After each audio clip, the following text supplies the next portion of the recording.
Hello, high schoolers. This is Father Dries.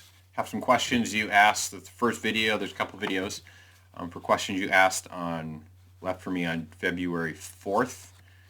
First question: why do we pray to the saints? So we pray to the saints.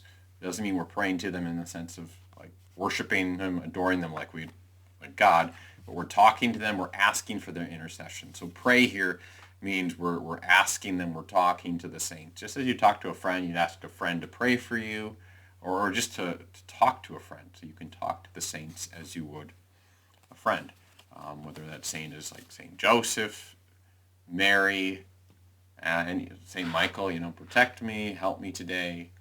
Your confirmation saint in particular should be a saint that you can turn to and ask for help and just ask assistance in your spiritual life.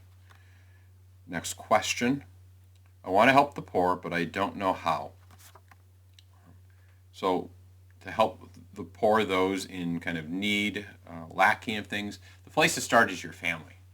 All right, loving those at home, your family, seeing needs, assisting without being asked, kind of giving of yourself, and not so much worrying about how do I help the poor now, like in high school.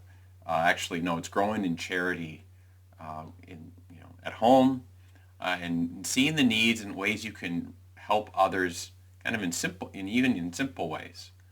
Giving a word of encouragement, building others up with your words. That'll prepare you kind of when other opportunities, with what we think is the poor, come up. You'll kind of forming your heart to not be self-focused but other-focused and seeing needs and promptly kind of doing what you can to help. So that's that's the place to start. Not to think, okay, what are some poor people out there need to go do some service project, but actually, growing in charity, and that's really going to help. Kind of that'll prepare you for kind of then seeing other needs that are of the poor later on in life, as an adult and such.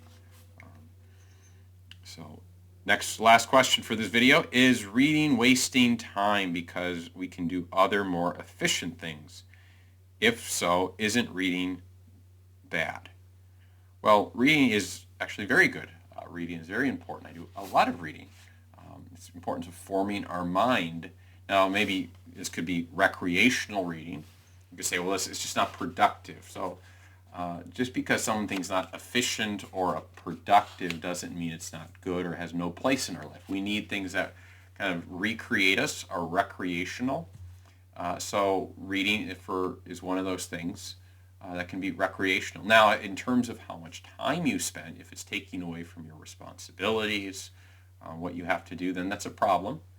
And be the same if someone was, watching movies all the time. Like, okay, that's a movie here and there isn't necessarily bad, but watching all the time. Same with reading. Kind of, if you're trying to escape kind of your responsibilities or escape kind of interacting with others, then there can be a problem. But reading can be a very good way. I think, having good limits and on how much someone reads. Some people maybe need to probably read more instead of, kind of relying on maybe audio or videos and stuff. Because there's something when we read, we have to process it in a different way. And there's also the silence it gives us.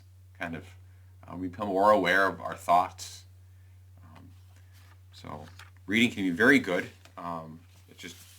It's not meant to, particularly if it's recreational reading, though, we should make sure we're not taking away from other parts of our obligations that we're kind of trying to escape from them. All right, there we go.